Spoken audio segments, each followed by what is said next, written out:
राधे राधे दोस्तों, हमारे YouTube channel पर आप सबका बहुत बहुत स्वागत है। मैं आज आप लोग को सुनाने वाली हूँ मौनी अमावस की व्रत कथा।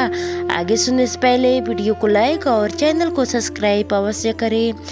माघ महीने की मौनी अमावस को काफ़ी महत्वपूर्ण माना जाता है। इस दिन सुबह जल्द उठकर पवित्र नदी के जल में स्नान करने का विशेष धार्मिक महत्व बताया गया है। इस साल ये अमावस्या 29 जनवरी को मनाई जा रही है।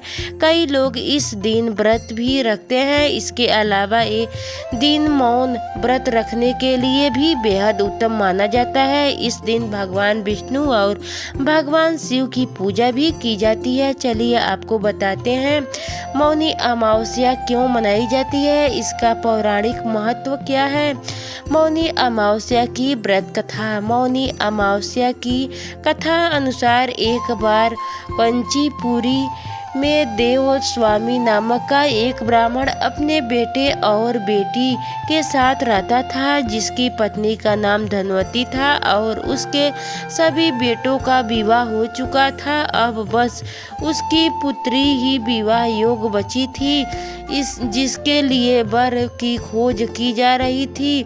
इस कार्य के लिए ब्राह्मण ने अपने बड़े बेटे को नगर भेजा था। जब ब्राह्मण ने एक ज्योतिष को अपनी बेटी की कुंडली दिखाई तो ज्योतिष ने उसे बताया कि आपकी बेटी जिस किसी से शादी करेगी उस इंसान की शादी के तुरंत बाद ही मृत हो जाएगी और आपकी बेटी विधवा हो जाएगी। ये बात सुनकर ब्राह्मण दुखी हो गया, लेकिन ज्योतिष ने इस समस्या का उपाय भी बताया और ब्राह्मण को कहा कि सिंघल द्वीप में एक सोमा नाम की धोबिन रहती है। यदि वह आपके घर आकर पूजा पाठ करे तो इससे आपकी बेटी की कुंडली में विधवा का दोष समाप्त हो जाएगा। जिसके बाद ब्राह्मण उस महिला की तलाश में निकल पड़ा, लेकिन इसके लिए उसे समुद्र को पार करना था, जिसे पार करना काफ़ी मुश्किल था। जब काफ़ी समय तक कोई उपाय नहीं मिला तो वह भूखी प्यासी ही एक बट वृक्ष के नीचे आराम करने के लिए बैठ गए।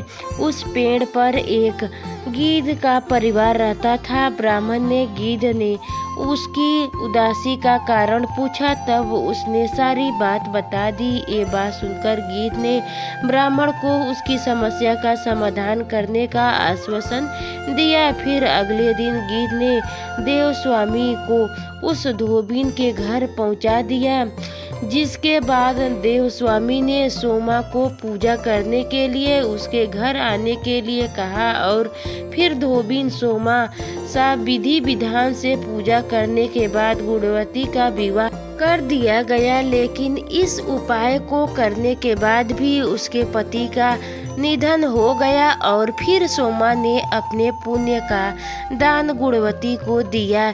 इसके बाद उसका पति पुनः जीवित हो गया। जब सोमा धोबिन अपने घर वापस आ गई तो उसने देखा कि उसके पुण्य कर्मों गुणवती को देने की वजह से उसके बेटे, पति और दामाद की मृत्यु हो गई है।